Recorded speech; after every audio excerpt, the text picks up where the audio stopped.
Well, welcome to part 5 of the wing recovering of my Piper Pacer wing. So yesterday I got the bottom fabric on and I'm ready to put the top fabric on.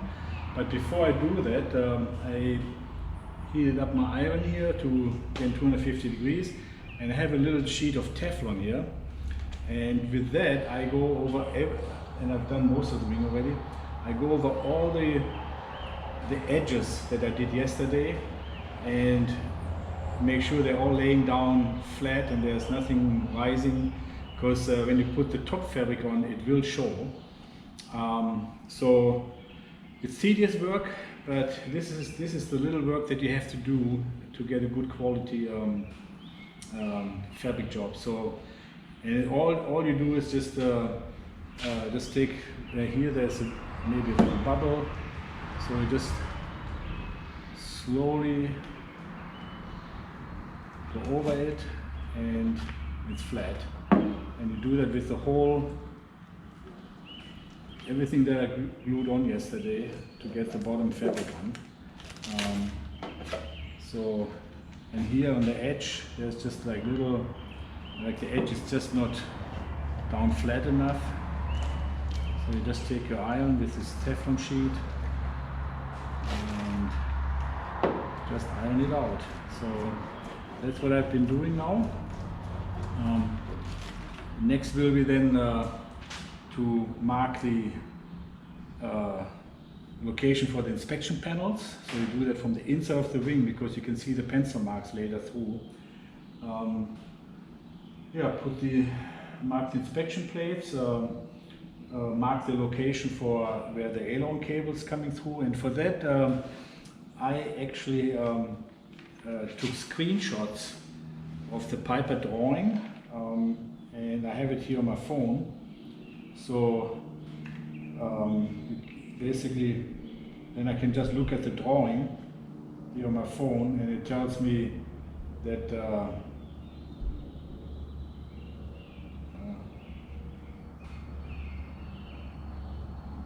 for instance, on the bottom location for the cable come out is 4 3/4 inch from the center of the rear spar and 3/4 inch offset to the left of the aileron bracket. So that's what I'm going to be doing for the rest of the morning, and then let's see if I can still get to putting the cover on. I've gone over the wing one more time to make sure everything is fine, so it's time to put the cover on. So I drew all the paint, the glue lines, and cut out the fabric. So I'm ready to just apply the glue and put the fabric on. So let's go.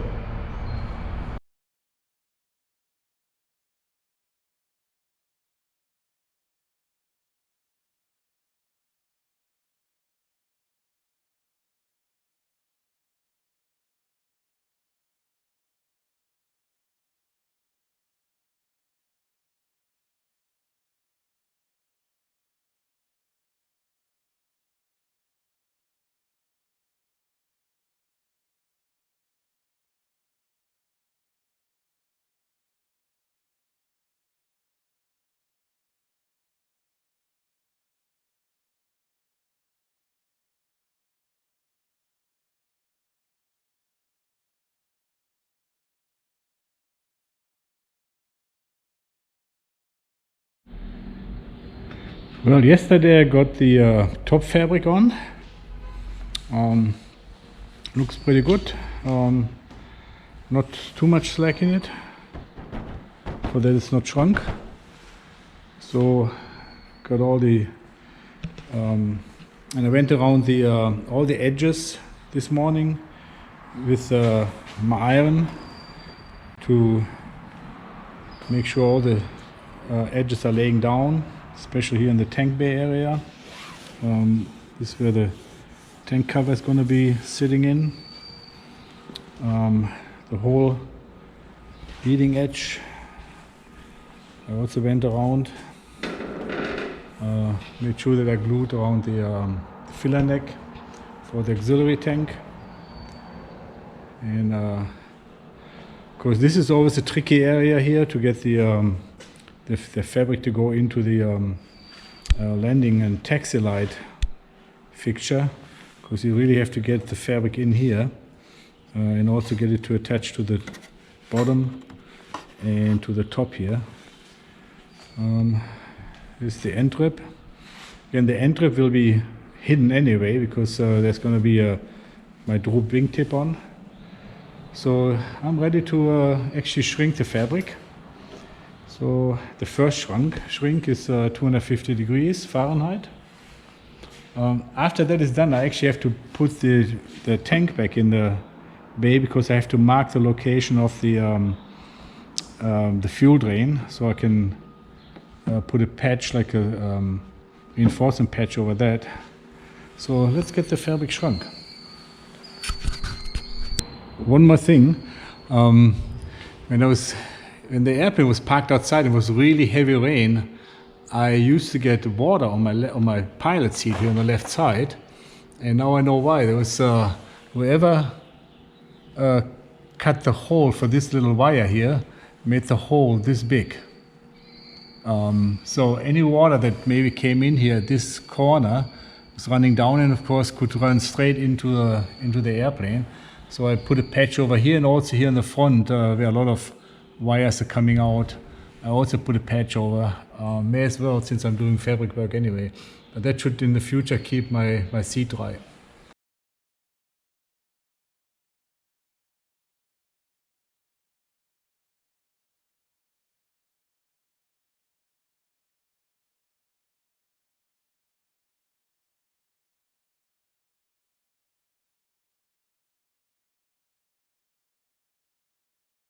And here we go.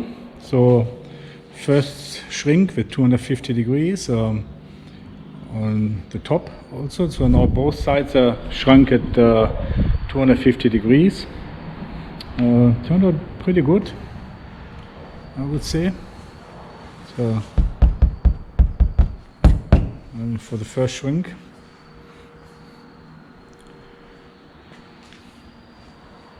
I think it's very difficult even to not get all the wrinkles out. I mean, this fabric, if you get it half decent tight when you first put it on, when you glue it, the fabric just shrinks so much. Like I mentioned in an earlier video, I think 10% will actually shrink on the fabric. So now we have both sides.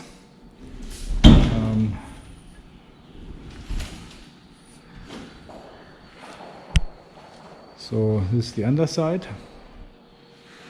and of course I marked where I have to later cut my inspection rings.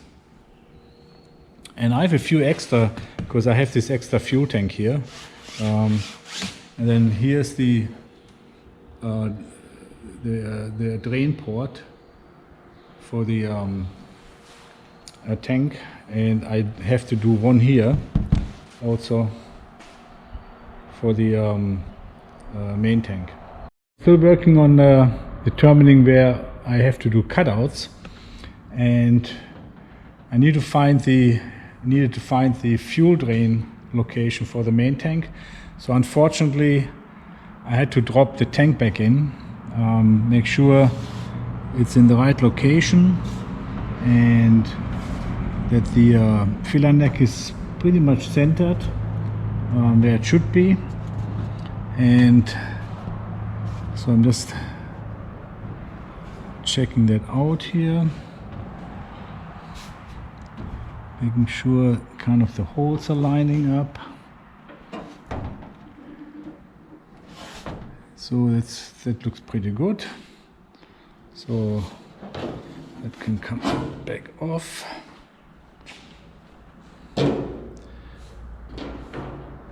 And then, of course, underneath, since I left the fuel drain in, now shows me exactly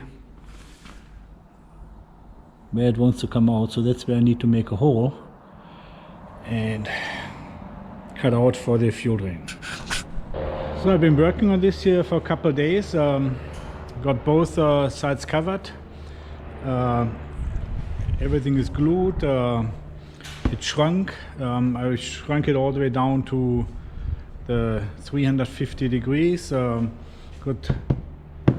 It's really, everything turned out really well. I'm happy with it so far. So this is the top of the wing.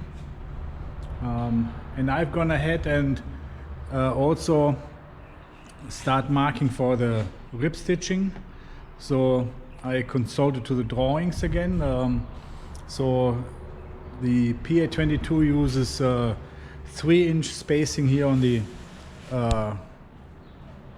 basically on most of the ribs, except the inboard ribs. And I'm going to turn the wing around. The inboard ribs, they require 1.5-inch spacing. The drawing says a number 2 and number 3 rib, but there's a lot of drumming going on here in the first couple of bays. So this, by the way, the bottom of the wing. So I put all reinforcement patches on for the drain, for the tank, where the tank is. This is where my pitot tube is going to be mounting. This is where the aileron cables comes out. So did all that already, which, by the way, for the tank drains, I found the best, or what works for me, is actually using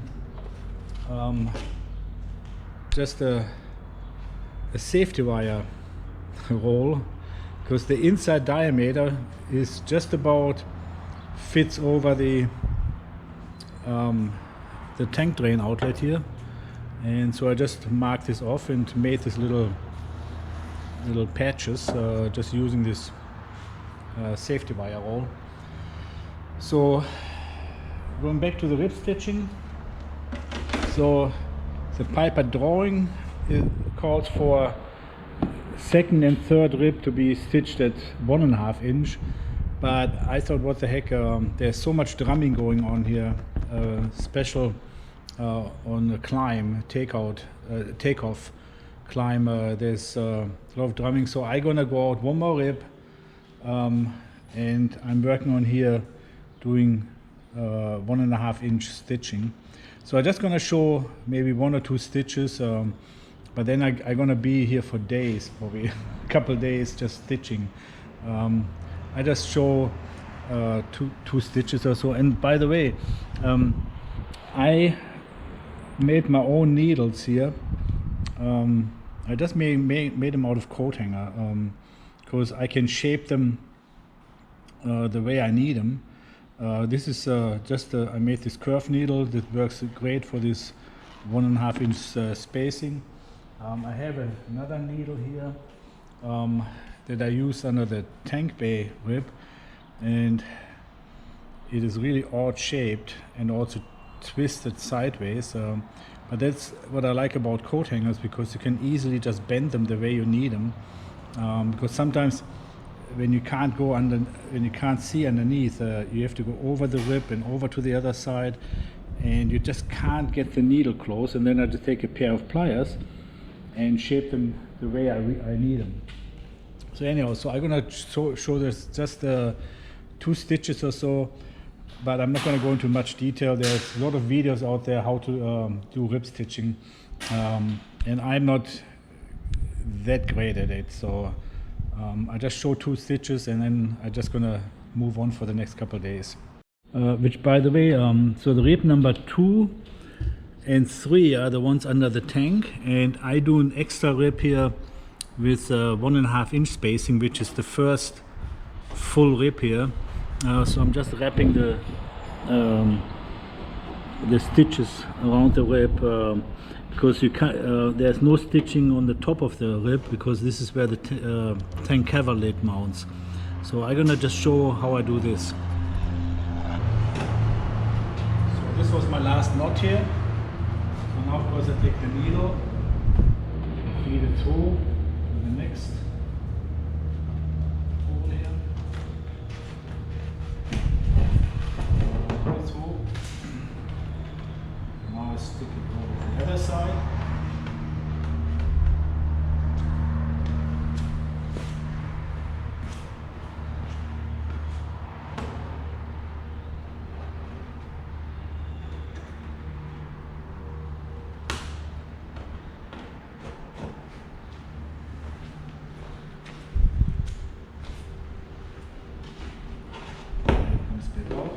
So now I just have to find the, okay, so this is the piece that comes from the previous hole, so it has to lay on top.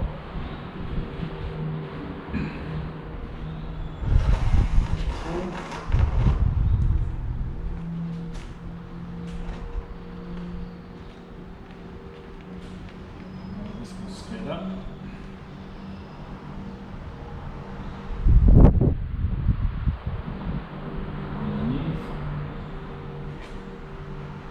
This,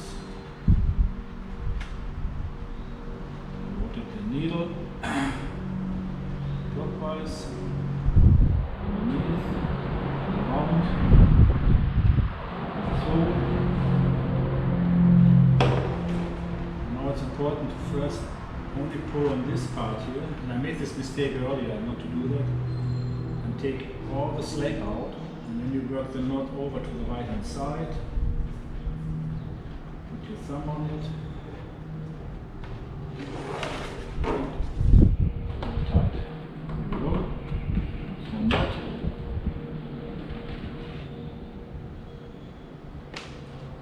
And push the knot through to the other side. The needle.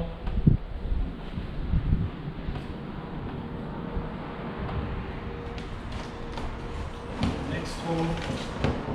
Through. Stick the needle through. And now on the wing.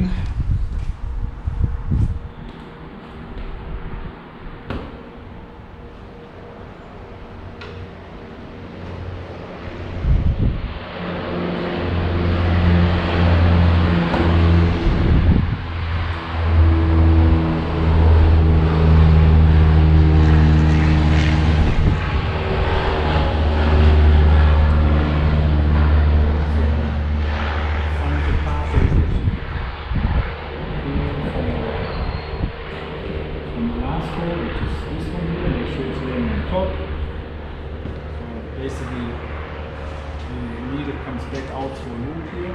Make sure that this, the one that's from the previous hole is tight here. Pull it.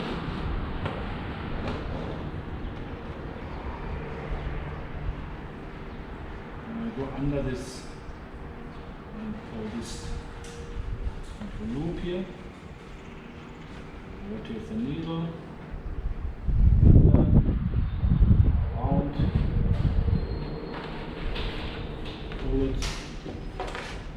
Always keep tension on this part that comes straight out, and actually pull all the tension out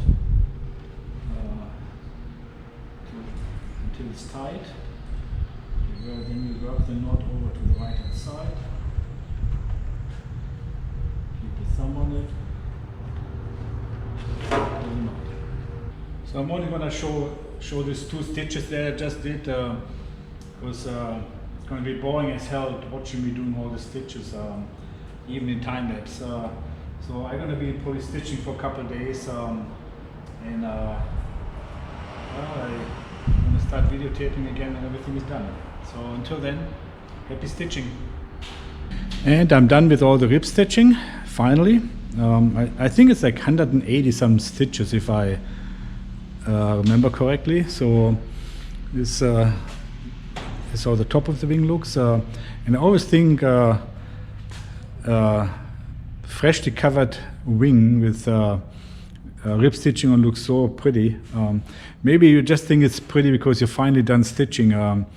But I don't know if the camera can pick this up here, but I'm very happy with the stitching. Everything is pretty straight and even, the stitching. So here's a couple of the false ribs I stitched, and I ran this reinforcement tape up here because there's going to be a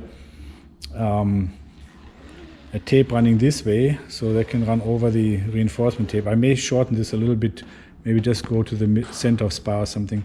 So that still needs to be done.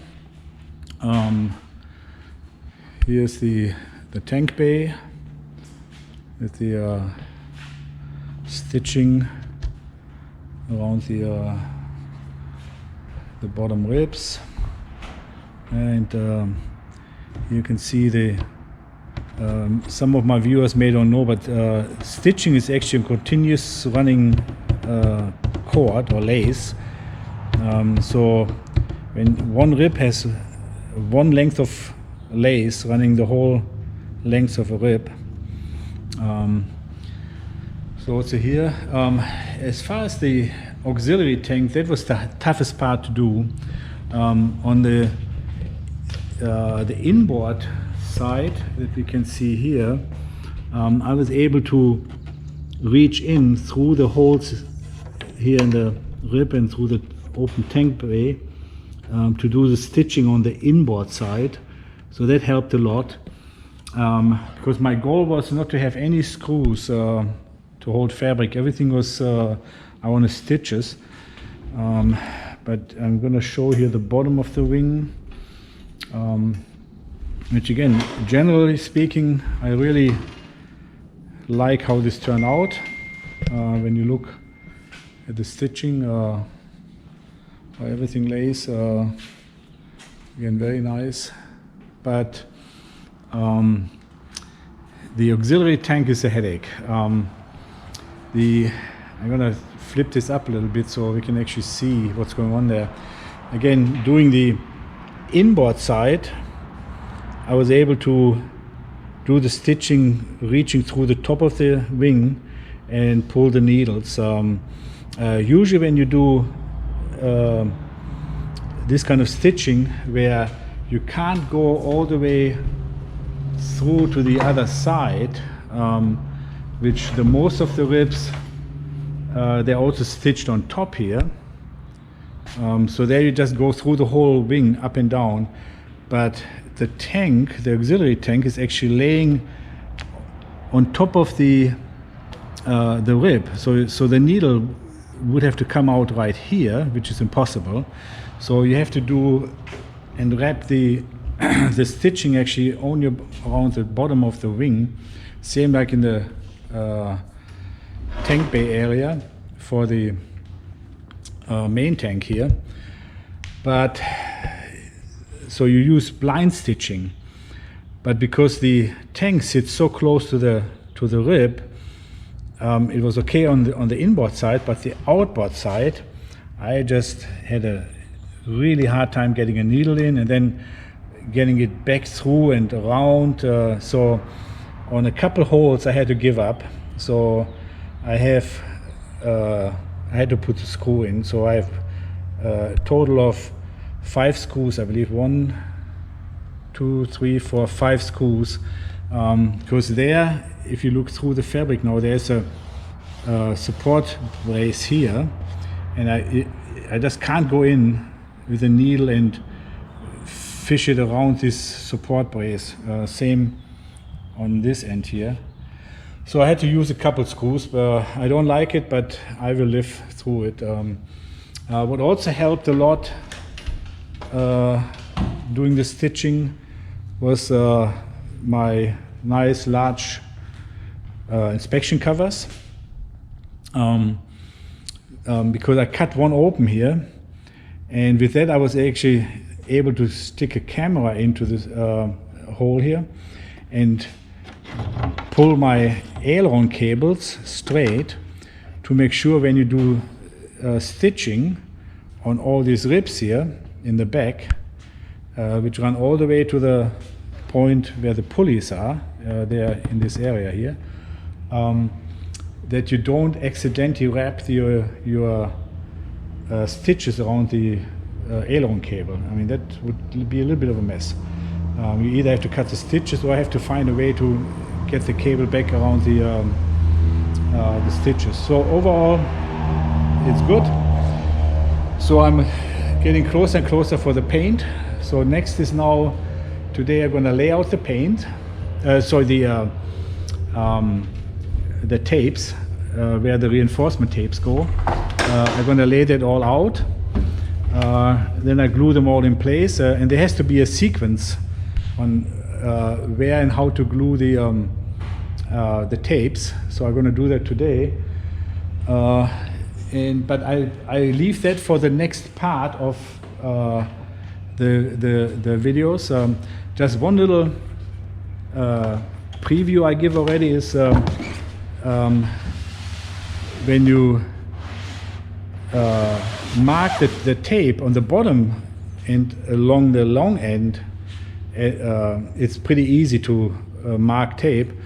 But when you go across the over the wing, because of the curvature of the wing, so what I use, this is a blind, and I use a blind and pull that around the wing, make it form to the wing, and then I can mark my pencil lines where the tape goes. So, but that is going to be in the next part of this series of videos on how I'm recovering the wing of my Pacer. Until then, stay tuned and make sure that you subscribe so that you don't miss any further videos of how to do this. Next is, like I said, the next part should really cover how I finish up this wing and maybe get it even through the paint. So I'm optimistic. See you then.